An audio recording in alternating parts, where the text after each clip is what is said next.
Orange 94.0, das Freiradio in Wien. Auch im Kabel auf 92,7.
Ein beschwingtes Guten Tag, Grüß Gott, Hallo, Servus und grüß euch, Birgit Denk hier. Was gibt es Neues? Orange 94.0, das Freiradio in Wien, hier live aus der Klosterneuburger Straße 1, Damen und Herren, direkt beim Gaußplatz ist es für alle, die es noch immer nicht wissen. Gaußplatz, das kennt der und die Wienerin, die hier den Führerschein machen, denn ein wirklich beliebter Kreisverkehr um Menschen, die gerade wissen, wie man die Kupplung auslässt, Angst einzujagen. Also der Gaußplatz gleich hier daneben die Klosterneuburger Straße und gleich hier am Eck das Orange 94.0 Studio und hier wird wie jeden Donnerstag von mir von 14 bis 15 Uhr Musik aus Österreich präsentiert, so wie eben gerade gehört. The Minor Deal, das Album gibt's seit kurzem und der Track Crossroads hat euch hier musikalisch empfangen. Und bevor wir zumindest akustisch, ich habe ihn schon empfangen, unseren heutigen Gast begrüßen werden,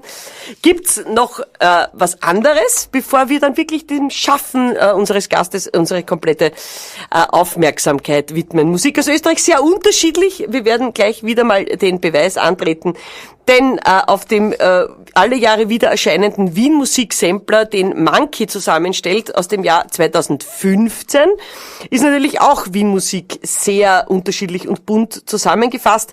Und einer derer, die da ganz frisch daherkommen, also länger machen sie schon Musik, aber gemeinsam und in dem noch nicht so lang, beim Protest Song Contest durfte ich sie kennenlernen, FM4 Protest Song Contest im Rabenhof im Februar. Und mit diesem Lied waren sie dort und es passt hervorragend. Als hätten sie es gewusst, Damen und Herren, Wiener Blond und keiner weiß warum. Keiner weiß warum und keiner weiß wieso. Warum bist du von dort und warum bin ich von da?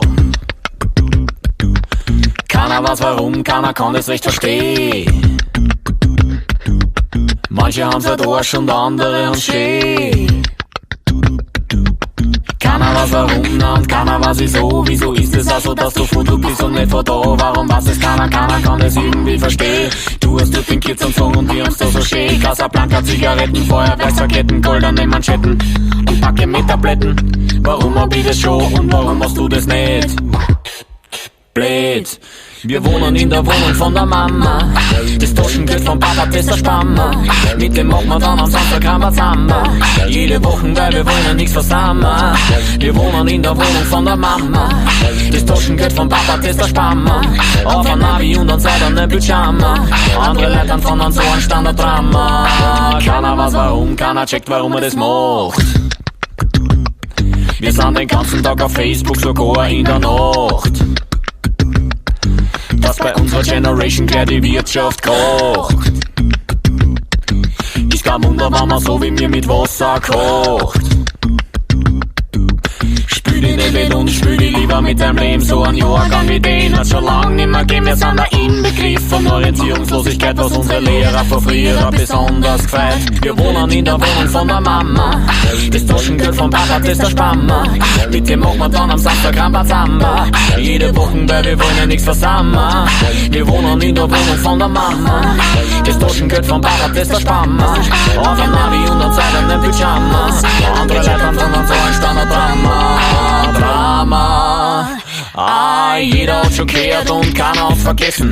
Keiner hat's verstanden, aber alle haben es gefressen. Weil jeder weiß genau, dass man das im Leben braucht. Wie ein Haus und ein Auto und ein Licht in der Nacht. Keiner will's gern hören, aber es geht bergab. Solange keiner checkt, was das alles mit uns macht. Wir haben so viel zu messen, aber keiner wird satt. Weil jeder möchte gern haben, was kein anderer hat. Ein Villa am Meer, statt einer Wohnung in Bern. Super Körperbau, ein Porsche und ein Trüffeldessert. Warum hast du das schon und warum hab ich das nicht? Blöd.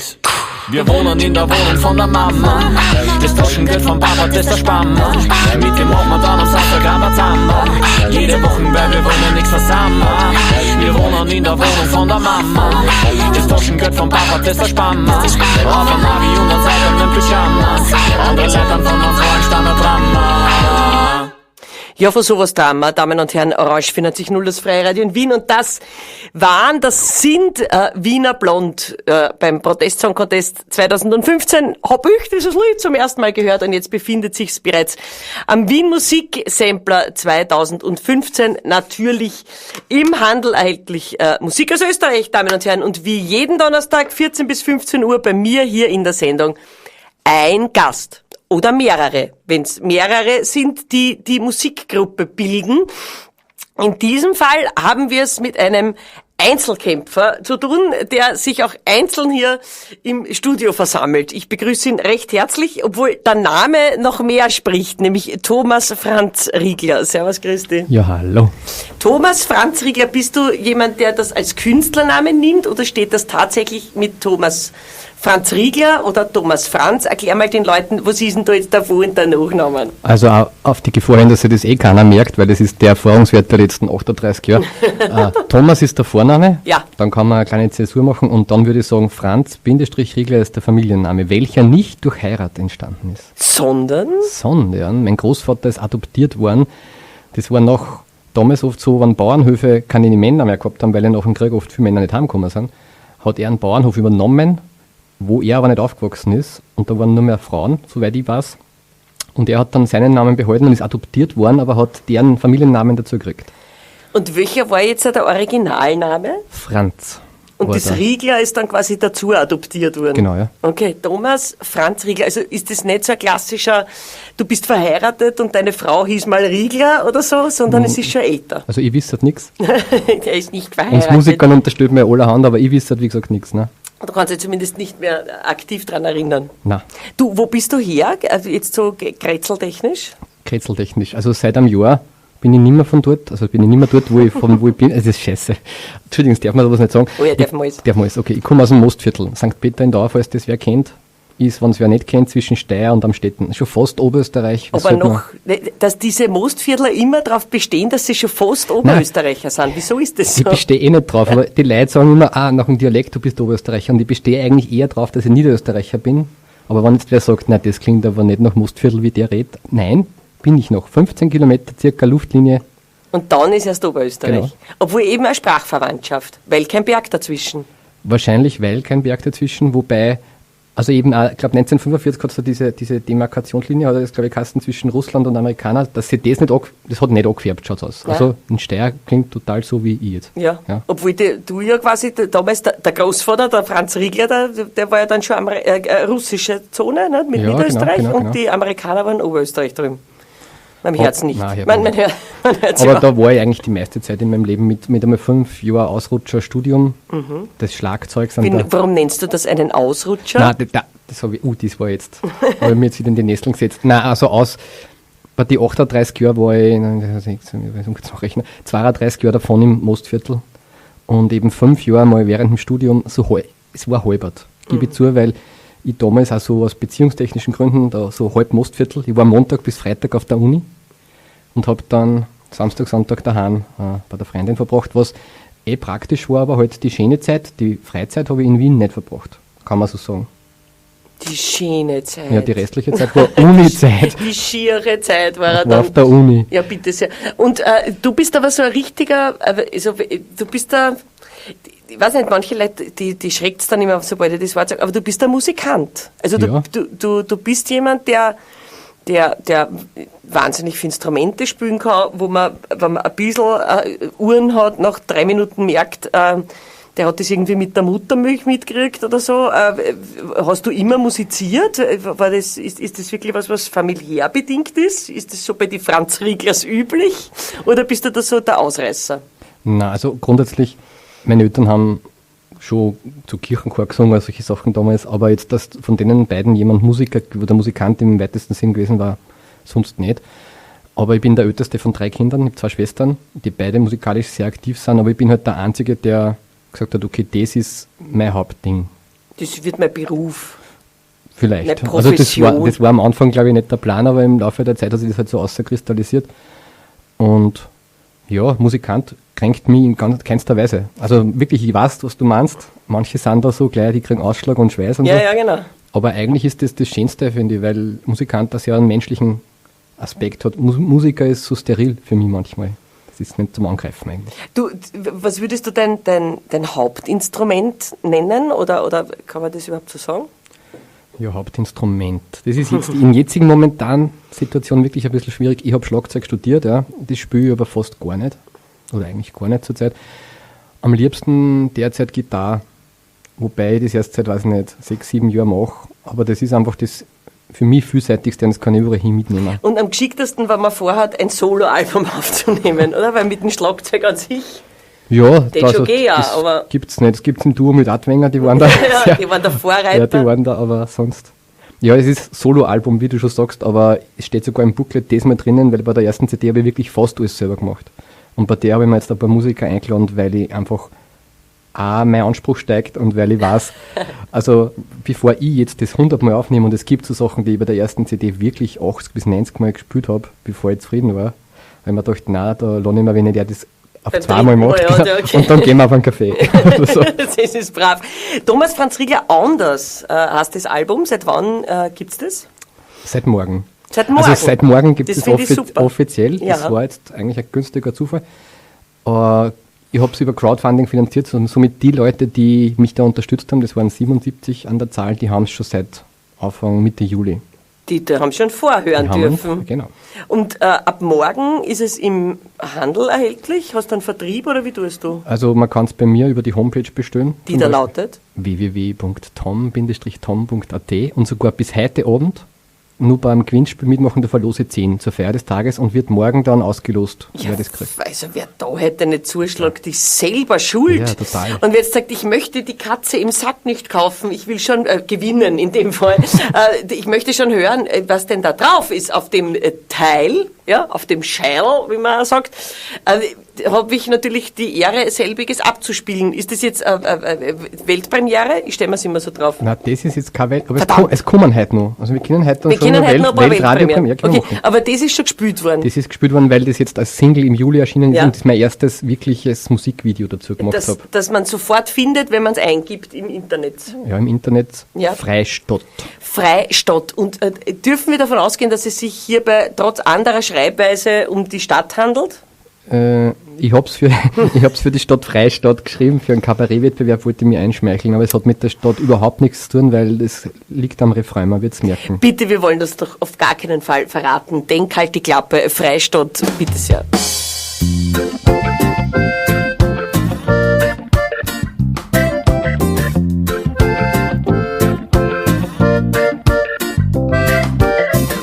So kennst du das auch, die ganze Wohnung ist voll Arbeit und ich druck mich den ganzen Tag. Doch ich fühl mich la, ich hab keine Lust auf Ordnung, mich freut's nicht, das ist keine Frage. Kennst du das auch, jede Ablenkung ist willkommen und ich stürz mich drauf.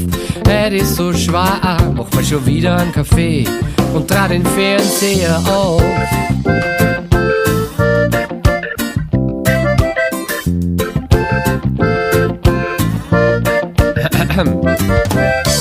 So kennst du das auch, guten Morgen sagt der Luchvierer unterm Bettvierer schaut. Das war jetzt schwer, ich muss aufpassen beim Gang aufs Klo, dass mich nirgends drüber haut. Hast das schon mal gehabt? Der Staubsauger huscht wieder mal, warum ein kurz vorm Sterben? Ich hab's fast nicht bockt, die Song spielt sich auf wie Rosenmann, es ist zum Rehren. Doch ich würd's Freistadt, dass ich putz wie ein Wilder und die Zeit am Boden verbring. Mir ist die Zeit schad, weil da scheint die Sonne spazieren, das macht mir Sinn. Doch ich würd's Freistadt, dass ich putz wie ein Wilder und die Zeit am Boden verbring. Mir ist die Zeit schad, weil da scheint die Sonne spazieren, das macht mir Sinn.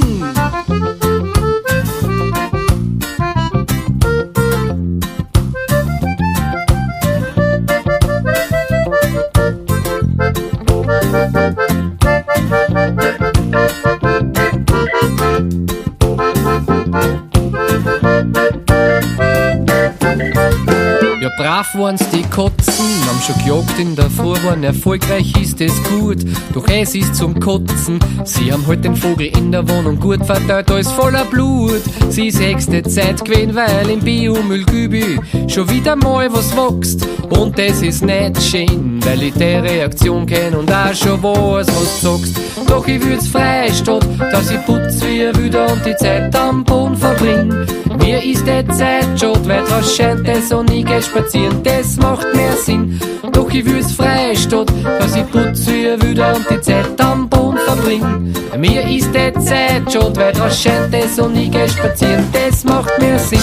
Doch ich würd's Freistadt, dass ich putz wie ein Wilder und die Zeit am Boden verbring. Mir ist die Zeit schad, weil draus scheint die Sonne spazieren, das macht mehr Sinn.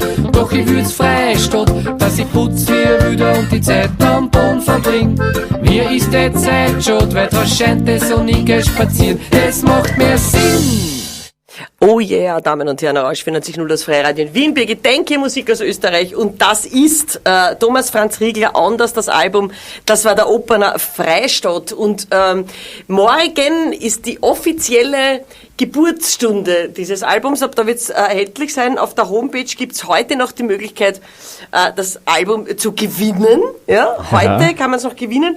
Sagen wir nochmal die Homepage, das war so kompliziert, mit was? Nein, www. Ja? Das ist gleich leicht, ja? Aber dann tom-tom.at. tom-tom.at. So, Das ist genau. sauleicht. Mathematisch, also kommt man sagen, Tom minus Tom, dann wird sie auslöschen. Auslöschen. Also es ist www.at. Ja, aber das Internet kann das nicht. Das habe ich schon probiert, das kann es nicht. Okay, www.tom-tom.at anders.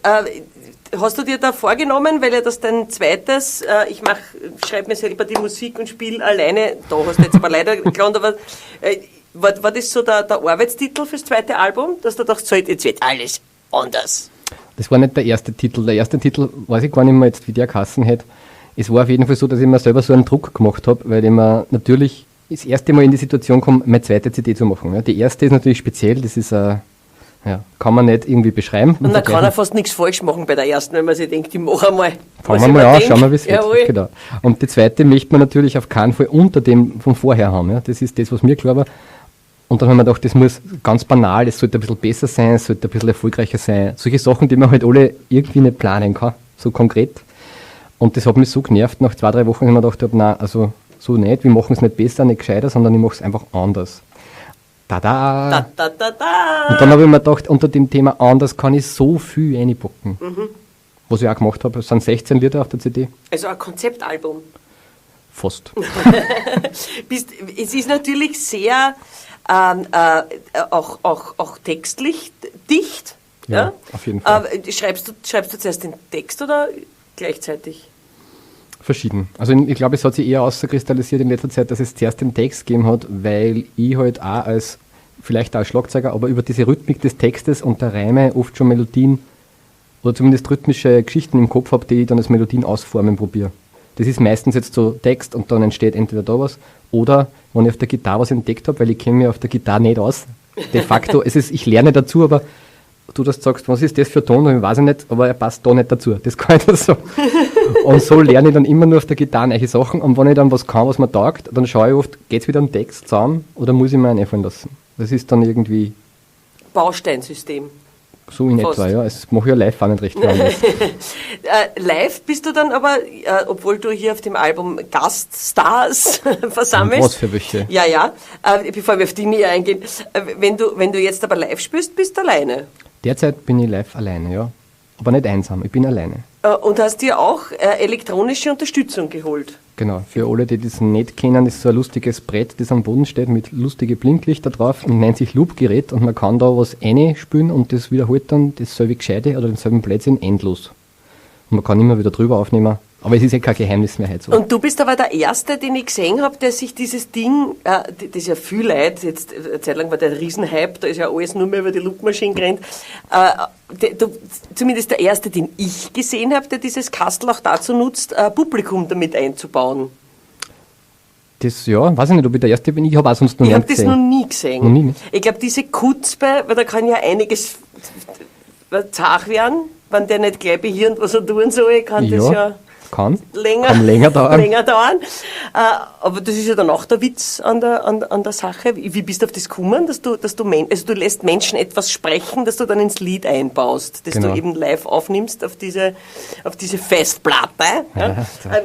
Wie bist du auf das gekommen? Naja, es war, glaube ich, ganz eine einfache Konsequenz, dass, wenn man ja auf der Bühne steht, vor allem, wenn man allein ist, man den Kontakt zum Publikum intensivieren sollte.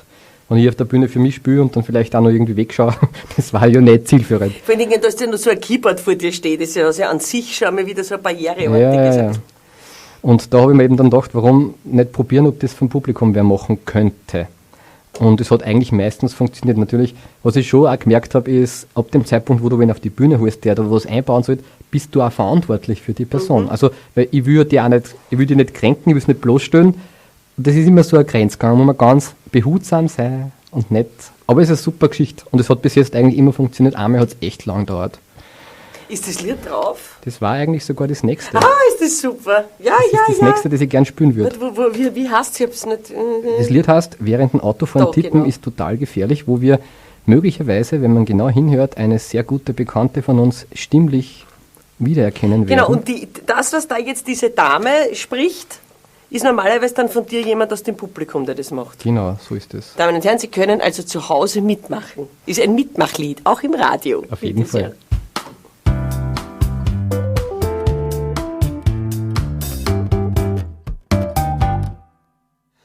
Neulich sitze ich in meinem Auto, ruft meine Freundin mich an, ob ich nicht für sie schnell im Internet was schauen kann. Und weil ich gar nie gelernt hab, einfach nein sagen, was geht.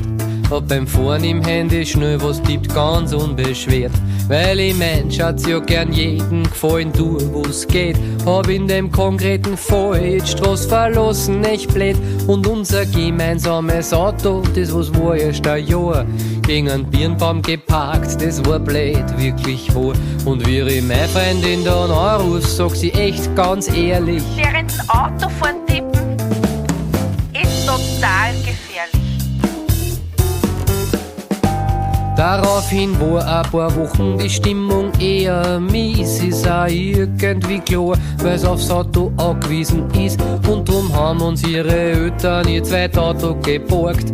Wir haben die Unfallursache nicht erzählt, das hätte sie nur gesagt. Wie gesagt, die Stimmung war unten über mehrere Wochen. Und dann plötzlich ist wieder Verliebtheit ausgebrochen, fast so schön wie am Anfang war's für uns alle beide. Wir haben sie Nachrichten geschickt, wir frisch verliebt, voller Freude. Und so hab ich mich dann, weil ich ja so verliebt war, auf der Straße hinreißen lassen, hab was geschrieben, ist ja klar, weil das kann nimmer warten, hab ich gedacht, es ist so herrlich. Während dem Autofahren tippen ist total gefährlich. Ist mir dann grad noch eingefallen, wie der Lastwagen vor mir plötzlich gar nicht mehr gefahren ist. Er war voll geladen mit Bier und so bin ich mit Schwung hinten unten reingefahren. Es war nicht halb so gut, wie es klingt, das braucht's jetzt gar nicht mehr. Und was ich jetzt jedenfalls gelernt hab, ich sag's euch ganz ehrlich: Während dem Autofahren tippen ist total gefährlich.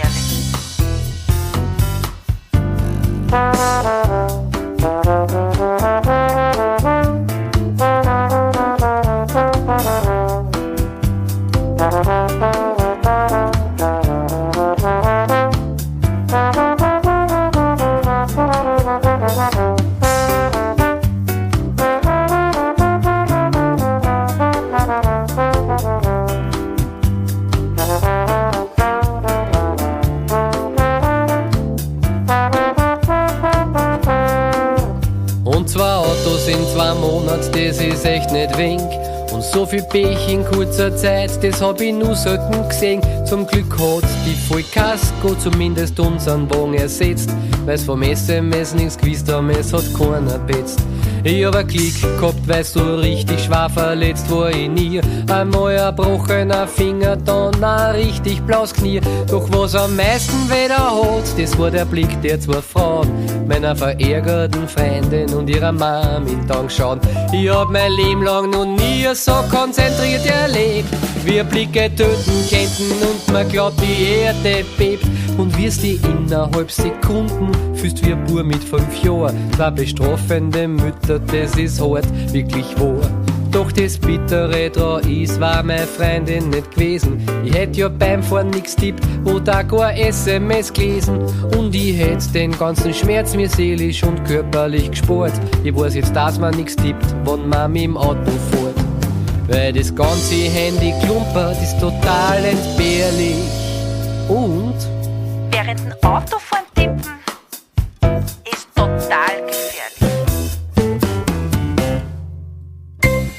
Den Satz muss man sich mal merken, wenn man auf einer Bühne aufgefordert wird, vom Künstler selber ihn zu sprechen. Damen und Herren, ja, das ist die erste Herausforderung. Sie hören Orange 94.0, das Freiradio in Wien. Was gibt es Neues? Musik aus Österreich. Und das ist natürlich brand new, weil Anders, das Album, wo wir gerade den Track gehört haben, erscheint morgen. Thomas Franz Riegler hier heute auch live bei mir im Studio zu Gast, und die Stimme, die hier am Album jetzt den Part übernommen hat, den normalerweise immer eine Lady aus dem Publikum übernimmt, ist natürlich die Frau Sabine Steger. Natürlich. Natürlich.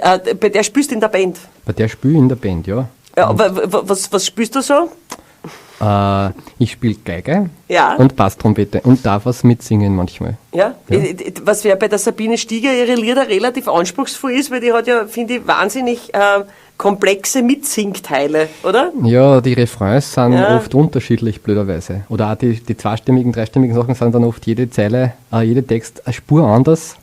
und wo wir uns vorher oft selber so Auge in Auge gegenüberstehen und sagen, gehen wir nochmal die Reihenfolge durch und wir haben jetzt aufgehört damit, dass wir vor dem Konzert das durchgehen, weil das verunsichert uns. Wir machen das dann on the fly auf der Bühne so und dann geht's. Und dann geht's. Und sobald man das Hirn einschaltet vorher und sie denkt, warte, da geht's runter und beim zweiten Mal geht's auf und beim dritten Mal wieder auf, weil funktioniert nicht. Das irritiert eher, ja. Ja, das irritiert eher. Du, Mr. Sideman, spielst du sonst noch irgendwo jetzt momentan daneben? Also weiß ich nicht, vorn alleinstehend?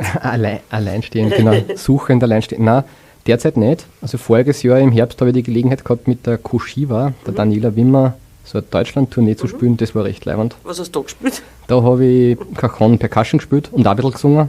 Da haben wir so die Foreigner-Band bei 13 Konzerten als Opener begleitet.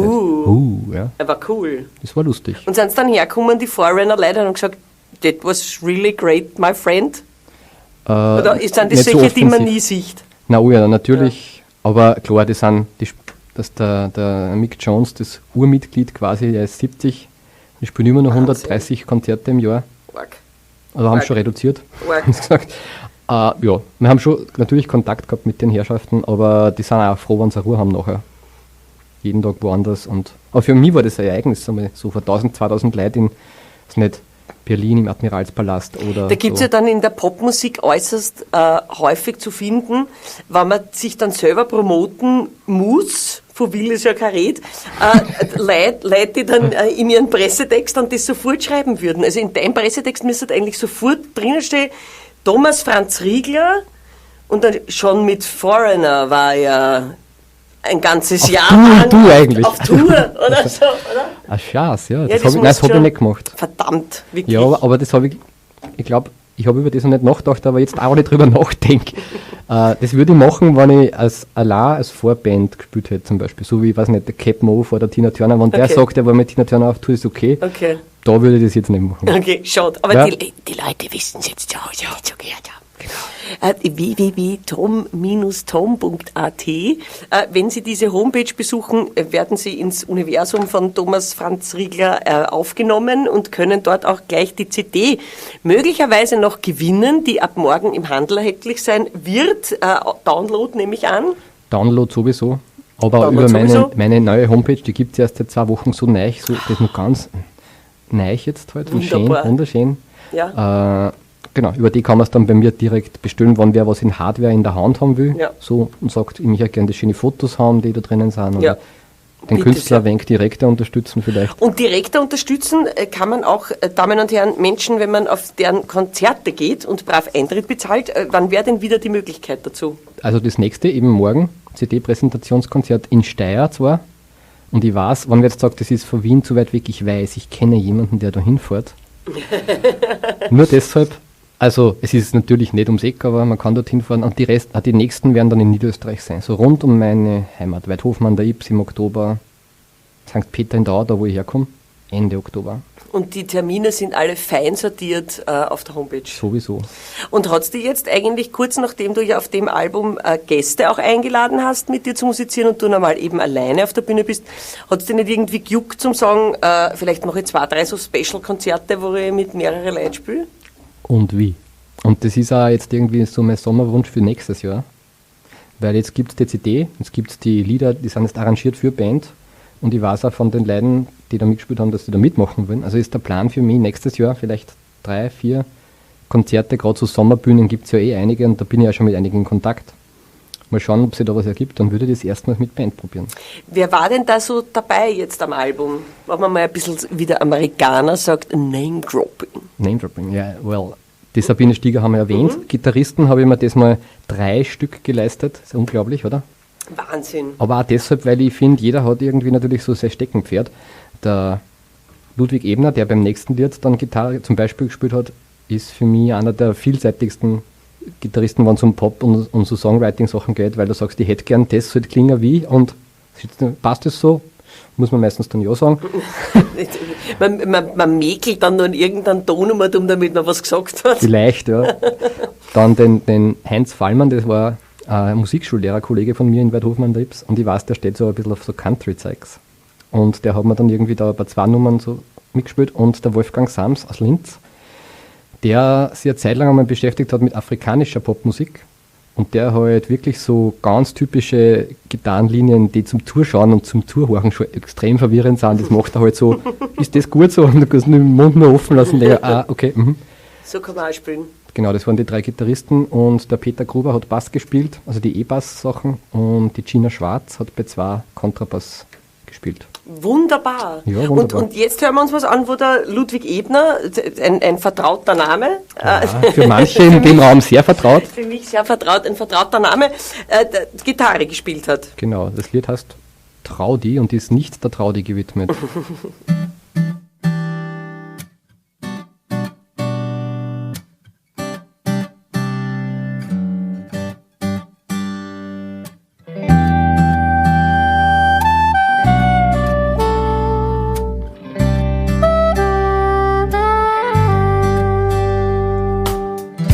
Verändern ist nicht immer leicht, weil da dann oft der Mut nicht reicht. Das was wir kennen, kennen wir lang. Beim Neichen wird uns Angst und Bang, das alte tut meist nicht viel weh. Drum lass mir's gar nicht recht gern gehen, weil's Neue richtig gefährlich ist. Und wie's wird, das ist nur nicht gewiss.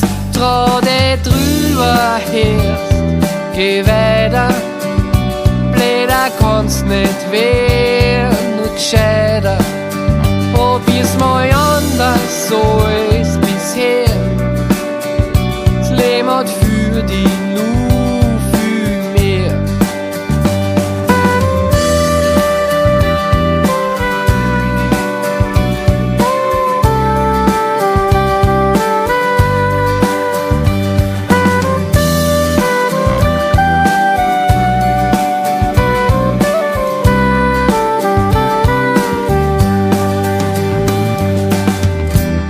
Du glaubst, du weißt, wie es geht, sind die anderen nicht gleich alle blöd. Es gibt viel mehr, als du denken kannst, gleich wie viel du drüber raunst, dass deine Möglichkeiten sind begrenzt, dass du im Hamsterrad rennst. Wenn's du über nur am Boden schaust, merkst nicht, dass dein Käfig selber passt. Trau dich drüber herst, geh weiter, leider kann's nicht werden, nur gescheiter. Probier's mal anders, so ist bisher. Das Leben hat für dich nur viel mehr.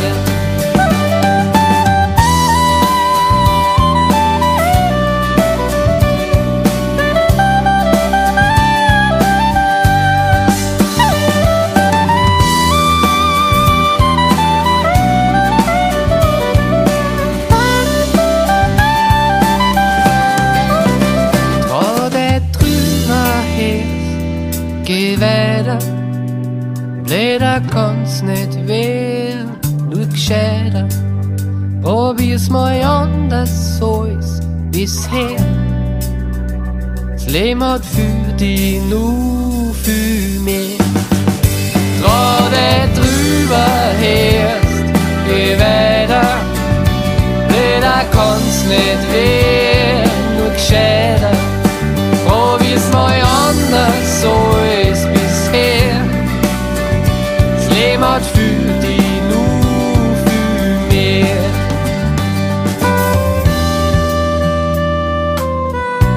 Trau dich drüber.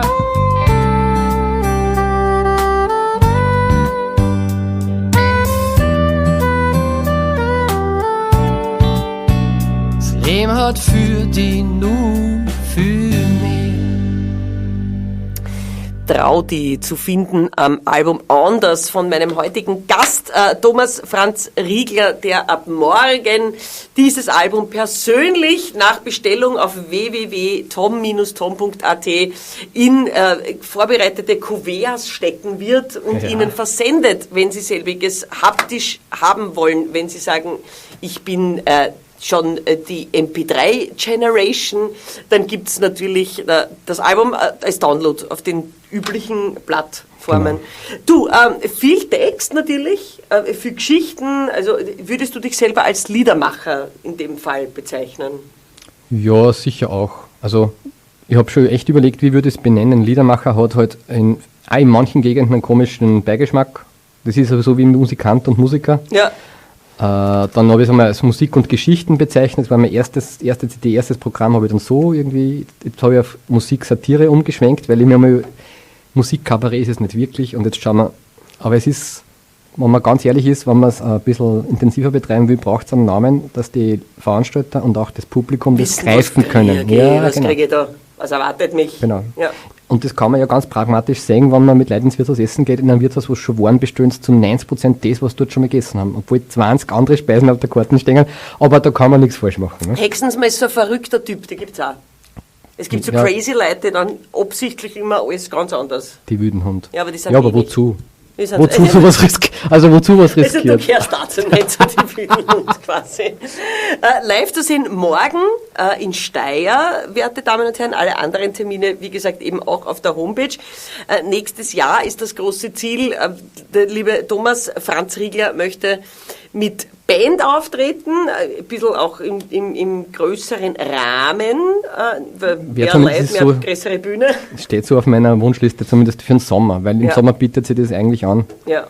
Draußen, es gibt viele Bühnen, die stehen, es gibt viele Veranstaltungen, wo man probieren kann, sich dazu zu gesellen. Und da bist du einer, der das alles auch selbst so hackelt? Ja, also. Momentan mache ich alles selber. Ja. Also wie ich zuerst schon gesagt habe, meine Homepage gibt es jetzt seit 2 Wochen, die habe ich auch selber gemacht. Das hat mir jetzt ungefähr 3,5 Wochen gekostet, bis ich verstanden habe.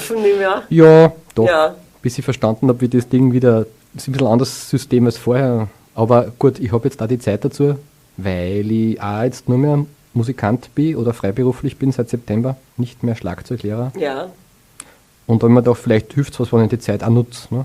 Ja, man hat dann auf einmal Zeit, die man nutzen kann. Wo man sonst eben nur schaut, dass man es umbringt, die Zeit im wahrsten Sinne. Mit Jammern geht's. Ja. Also, weil das passt halt eigentlich gar nicht so schlecht.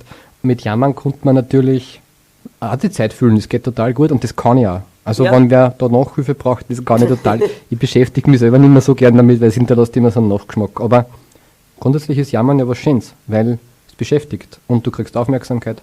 Ja, oder man Zuneigung. nutzt, ja. Also wir haben ein Jammerlied. Ein Jammer, ja, ich habe ja immer auch so politische Gedanken und Ideen und Integration ist jetzt mehr denn je ein Thema, wobei ich mittlerweile schon denke, Integration, das Wort werden wir auch wieder vergessen, weil Integration gleichzeitig auch das Außenstehen mit einschließt. Und ich glaube eigentlich, so weit muss es gehen, dass man gar nicht mehr drüber nachdenkt, von wo der kommt, sondern das ist mein Nachbar oder das ist mein Freund oder das ist mein Arbeitskollege. Und sogar ein Arbeitskollege ist schon zu weit. Aber das ist ein Mensch wie jeder andere. Und darum glaube ich, das Thema Integration, es wird sich irgendwie sowieso anders strukturieren müssen.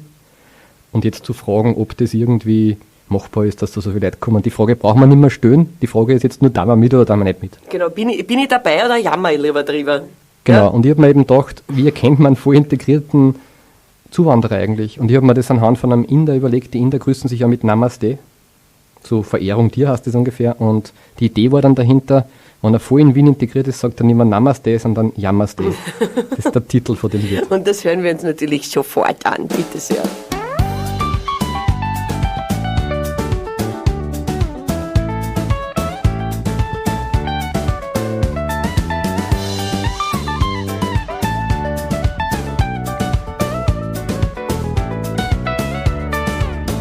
Die Kunst des Nörgelns hat in Österreich durchaus Tradition. Aber wenn man auf die Frage, wie geht's da meist so gut? Jedoch das aber, ja, das lauert auch dahinter schon. Der Nachsatz muss ja gehen, ist auch ein alter Hut.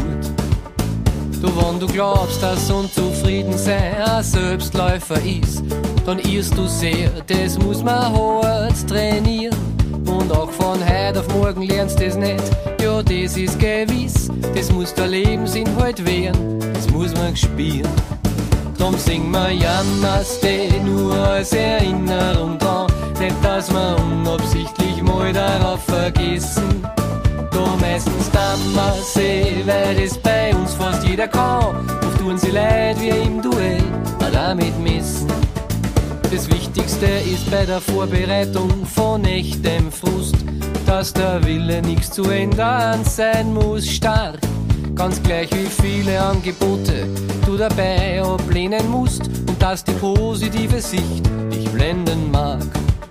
Ganz hilfreich sind auch zwei Extremstandpunkte, die es beweisen, dass es keine Lösungsmöglichkeiten gibt. Und du musst jeden einen Standpunkt als Fantasterei abweisen, auch wenn du dich dabei machst, kurz unbeliebt. Drum sing wir Jammerste nur als Erinnerung dran, nicht dass wir unabsichtlich mal darauf vergessen. Du meistens dann wir sie, weil das bei uns fast jeder kann. Oft tun sie leid wie im Duell, auch damit messen.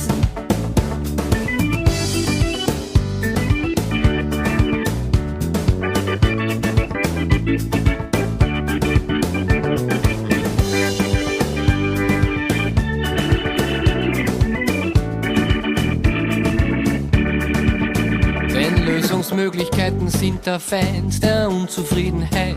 Drum lass die bitte erst gar nicht darauf ein. Schon seit Jahrzehnten jammern wir ein Privileg der Menschheit. Und für unsere Kinder soll es doch auch noch so schön sein. Denn Traditionen muss man fortsetzen, selbst die ohne Sinn. Einfach weil's früher schon so war, soll es immer sein. Auch wenn das aufhören oder ändern durchaus wäre ein Gewinn mit warum ist es so, da ist man oft allein. Drum sing wir Jammerste nur als Erinnerung dran, nicht dass wir unabsichtlich mal darauf vergessen. Da meistens dann wir sie, weil das bei uns fast jeder kann. Oft tun sie leid wie im Duell, auch damit messen. Ich darf gern aufhören, Kinder, aber kann ich noch nicht. Das ewige Gesuder ist mir ja selber schon zu blöd. Was da nur schon dran sind, da bleibt so viel Zeit. Ich glaub, ich bin noch nicht so weit. Ich darf gern aufhören, Kinder, aber kann ich noch nicht. Das ewige Gesuder ist mir selber schon zu blöd. Was da nur schon dran sind, da bleibt so viel Zeit. Ich glaub, ich bin noch nicht so weit. Drum sing wir Jammerste nur als Erinnerung dran, nicht dass wir unabsichtlich mal darauf vergessen. Da meistens dann wir sie, weil das bei uns fast jeder kann. Oft tun sie leid wie im Duell, auch damit messen. Drum sing wir Jammerste nur als Erinnerung dran, nicht dass wir unabsichtlich mal darauf vergessen. Da meistens dann wir sie, weil das bei uns fast jeder kann. Oft tun sie leid wie im Duell, auch damit messen. Namaste. lieber Gast, lieber Thomas Franz Riegler, warst du schon mal in Indien? Bist du so einer, der als Junger mit 17 mit dem Rucksack nach Indien getrampt ist? Nein. Ich bin als Junger überhaupt nirgends hingekommen, außer im Bezirk Amstetten und Umgebung. Echt? Ich muss das erschreckenderweise sagen, ja, ich bin jetzt 38er Geheimnis und dass du jetzt das erste Mal als Junger gesagt hast, hat mich kurz erinnert dran wieder, dass das jetzt nicht mehr so ganz der Fall ist. Nein, also vielleicht auch gar nicht mehr. Und ich war in der Zeit, also ganz ehrlich, dermaßen feig, dass ich mir das nicht zutraut hätte. Echt? Echt jetzt, ja. Was war so das Weiteste, was du allein hin bist? Wo ich allein hin bin? Ja. Also das Weiteste. Naja. Linz. Nein. Na ja, dann liefern wir irgendwelche. Okay, nein, das Weiteste, wo ich allein hin bin, das war nicht ganz mein freiwilliger Entschluss, aber ich war einmal 2 Wochen arbeiten in die USA, wie ich nur Programmierer war. Ich habe ja auch so eine Geschichte, ich war 4 Jahre Programmierer, also ich habe ja was Gescheites gelernt beim Musizieren, was Ordentliches. Aber ja, da habe ich vom Land nichts mitgekriegt. Mein erstes Mal wirklich ganz allein, ich bin dann so einer, der so spontane Entschlüsse macht. Aber am Montag im Jahre 2001, an einem Montag in den Sommerferien, quasi entschlossen, ich fliege morgen irgendwo hin. Und nachdem ich nicht so der Sonnenanbeter-Typ bin, also Haut wie Fotopapier, weißt du, habe ich mir dann geschaut, wo ist es jetzt nicht so heiß und habe mir gedacht, ich fliege nach Finnland für 1 Woche ohne Plan. Und habe dann einen super teuren Flug, weil am Vortag, ne, nach Finnland gebucht. Das war dann für voll schöner kleiner Jet mit Ledersitz und so, aber das war Zufall. Und dann war ich dort und habe dann festgestellt, dass es in Finnland im Sommer härter ist als bei uns und im Winter köder und es hat dort ungefähr die ganze Woche 33, 34 Grad gehabt, aber bei ungefähr 85% Luftfeuchtigkeit. Und da war ich dann beim Jazzfest, das war sehr amüsant, super Weltstars haben da gespielt und ich bin da halt gesessen, als einziger nicht einen da vor mir finden, hinter mir finden und da hat es halt irgendwie alle Viertelstunde hat's geregnet. Das war für die überhaupt kein Problem, die haben nach hinten gegriffen, Regenjacken drüber, dann hat es voll geschüttet, ich war waschelnass, die haben die Regenjacken weggetan, als wird die Sonne kommen, so war's. Und auf die Nacht habe ich mir dann mit 7 so für eine Finnen, die einer mehr geschnarcht haben als der andere, also das muss man erlebt haben, habe ich mir ein Klassenzimmer in einer Volksschule zum Schlafen. Echt? Ja. Da hat man einfach den Schlafen können. Oder hat Die man haben halt die dann Schuhe einfach- ausgekramt, ja, das ist in Pori, das größte Jazzfest in Finnland. Wo ist das? Finnland ist relativ weit südlich, ne? Aber an der Westküste von Finnland, also fast am Meer wieder draußen. Okay. Und da waren super Weltstars und bei diesem Konzert, also Bobby McFerrin und Chicoria Trio, Chicoria und dann der Cape Mo war nachher am Schluss, also eher so diese Pop-Blues-Schiene, da waren 5000 Leute für Jazzfest unvorstellbar Ja, das teilweise. ist dort. Ja. Hinter mir ist die finnische Präsidentin, glaube ich, war das damals gesessen, umringt von Bodyguards, weil alle haben immer hingeschaut, immer gedacht, die fotografieren mich, aber nein. Die Fotografie, diese Dame. Den armen Österreicher, der voll waschelnass war, während die anderen. Ja. Ja. Das war das erste Mal allein und weiter weg. Ja. Aber dann gleich Finnland, schön. Ja, Und ist super. das dann nie wieder Finnland, weil du nass geworden bist, oder? Nein, Finnland war ich dann nicht mehr. Das Nicht, hast nicht du weil ich nicht nass schon war, nicht weil ich nass geworden bin, das war halt einfach so ein spontan Gedanke. Ja, Finnland ist schön, eigentlich. Aber Ja. das mit dem Wetter stimmt. Das ist in Norwegen auch nicht anders. Das ist auch, Der Golfstrom, dieser böse Golfstrom. der gute, weil sonst hätte da oben keiner wohnen, weil es so kalt war. Ja, Ja. aber in dem Fall war er halt In böse. dem Fall war er wirklich, das ist halt immer so ein subjektives Empfinden. Ja. Damen und Herren, da hätten wir auch gossiptechnisch etwas Privates von unserem heutigen Gast erfahren. Sein Aufenthalt in Finnland, in Suomi, Damen und Herren. Thomas Franz Riegler hier heute zu Gast in Was gibt es Neues? Musik aus Österreich. Anders das Album. Ab morgen kann man es persönlich bei ihm auf www.tom-tom.at ordern oder im Internet zum Download suchen. Es gibt bereits ein Video, das da Freistadt heißt und nicht in Freistadt, sondern in Steyr wird er morgen auftreten, 20 Uhr in der Halle. Nein, im Kulturzentrum Akku heißt es. Im Ganz ein nettes Kulturzentrum Akku. Ein kleines nettes kleines Theater, das auch eine Reise gen Westen unbedingt nötig macht. Eigentlich schon. Also Ja. würde sie total anbieten und auszahlen. Bitte. Und nächstes Jahr sehen wir dann den lieben Kollegen mit vielen Musikanten auf der Bühne. Das wäre sein Wunsch. Ja? Ja. Du hast schon ein paar im Kopf, die dich da begleiten werden. Ja, eigentlich schon. Bitte sehr. Also das sehen wir dann nächstes Jahr. Ein neues Video vielleicht? Oder ist das Video finanzmäßig zu... Nein, Aufdringlich, Video, ja. Wie das so ist bei Solokünstlern, die dann alles selber machen, ist es so, dass man ein sehr netter Schulkollege und Freund das erste Video gefilmt hat, aber geschnitten habe ich es dann selber. Und so werden wir das jetzt im Herbst nur mal mit einem zweiten Video machen. Lasst euch überraschen. Wir lassen uns überraschen. Also verfolgen Sie sowohl auf Facebook als auch auf der Homepage www.tom-tom.at das Schaffen des Künstlers. Auf jeden Fall. Und eben, weil, was mir gerade spontan eingefallen ist, wenn Ja. wer wirklich eine CD bei mir bestellt, also so eine Hardware, die man dann in der Hand haben kann, und dann vielleicht nur dazu schreibt, für wen er es gern haben, dann würde ich sogar Widmungen Er schreiben. wird sogar signieren. Um Gottes Willen. Gibt's Für, weiß nicht, Gerald oder, Oder wie- Maria je nachdem. oder je nach, ja, vielleicht, wenn man den Namen dazu Je schreibt, war es nachdem, gut. Je nachdem. Du, die Buttons, die da vorne drauf Ja. sind auf dem CD-Cover, das würde mich noch interessieren. Gibt es die tatsächlich? Ja. Ist das ein Merchandise-Artikel? Kann man die kaufen? Ja, Magnetbuttons für den Kühlschrank, das macht eine Freundin von mir. Magnetbuttons. Aus Weidhofen an der Ips macht ihr das so. Die macht so, heute nennt man das Upcycling, weiß nicht, ob du das kennst. Ja, Ja, sicher. Was schon Aber das hieß. ist was Neues, genau, aber da hat sie sich einmal ausgelassen und hat was Neues gemacht. Mit Fotos von mir kann man Magnetbuttons auch bei mir erwerben. Am besten nach Konzerten. Magnetbuttons. Das ist übrigens in Mannheim, wenn du das auch noch Das wissen. ist in Mannheim. Ja, das ist ein Laternenpfahl in Mannheim und rechts das ist der Wasserturm in Mannheim. Und wieso? Ja, jetzt kommen wir eigentlich zu dieser Vorrenner-Geschichte, weil ich ja Okay. da wirklich viele Städte war, habe ich die Magnetbuttons mitgehabt, habe die wo drauf getan und habe fast in jeder Stadt, wo was Schönes zum Sehen war, Fotos mit mir und es gibt zum Beispiel total ein schönes Foto mit mir und den Bremer Stadtmusikanten. Oh, Das war aber wirklich schön. Das war so ein Kindheits... ja. Mal dort sein, wo das da irgendwie... Das ist schön. Ich war einmal mit dem Zug durch Bremen durchgefahren und da haben wir einen Aufenthalt gehabt in Bremen, bevor der Zug weitergefahren ist nach Amsterdam in meinen jungen Jahren. Und da habe ich sogar gefragt, wie lange der Zug Aufenthalt hat und wie weit die Bremer Stadtmusikanten weg sind, weil ich auch damals hin wollte, aber das weiß ich nicht ausgegangen. Aber Also das ist wirklich sehenswert. Ja. Damen und Herren, hörenswert ist das Album Anders und ein Liedchen können wir Ihnen noch zum Abschied spielen. Für was hast du dich denn entschieden? Für Bitte such da nichts aus, welches ein bisschen in die Country- und Western-Abteilung geht. Wenn ich schon Geigen spiele, Bitte, spielst du der das ist Geige? die Nummer 3. Ja, ich hab's. Danke, dass du da warst. Ja, danke für die Einladung. Es war mir wie immer eine Freude und Bis zum nächsten Mal. gerne. Super. Und Birgit Denk verabschiedet sich. Nächste Woche sind die lieben Krautschädel zu Gast hier am Donnerstag. Tschüss, ein schönes Wochenende. Tut Gutes. Auf Wiedersehen.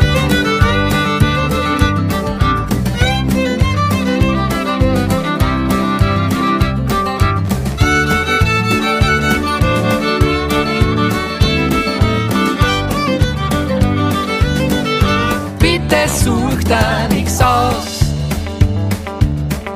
Entscheidst dich immer fürs Gleiche. Mach mal schon lang nix mehr draus. Du sagst, du suchst, doch findest nir's Neiche. Bleib du einfach, wo's bist. Erzähl dir selber deine Sorgen. Bitte kalt da den Mist. Wenn's magst, ich kann da meiner borgen. Lass dich doch einmal finden. Von den Leben von der Welt. Renn nicht nur vorn, bleib einmal hinten. Sonst siehst du ja nie, was da fehlt. Und oft kommt außen nix dann, was daher, was nicht kennst. Nur weißt vorher halt nicht wann und schon gar nicht, wenn's trennst. Weißt, ist das ganz was Neues, hätt's da nie denken traut.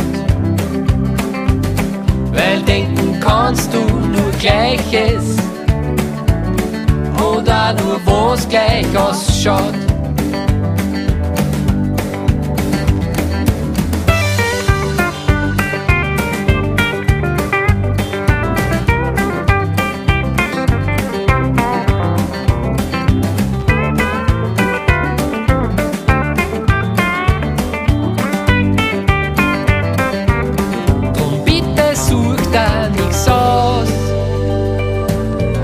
Entscheidst dich immer fürs Gleiche. Mach mir schon lang nix mehr draus. Du sagst, du suchst, doch findest nir's Neiche. Bleib du einfach, wo's bist. Erzähl dir selber deine Sorgen. Bitte kalt da den Mist. Wenn's magst, ich kann da meiner borgen.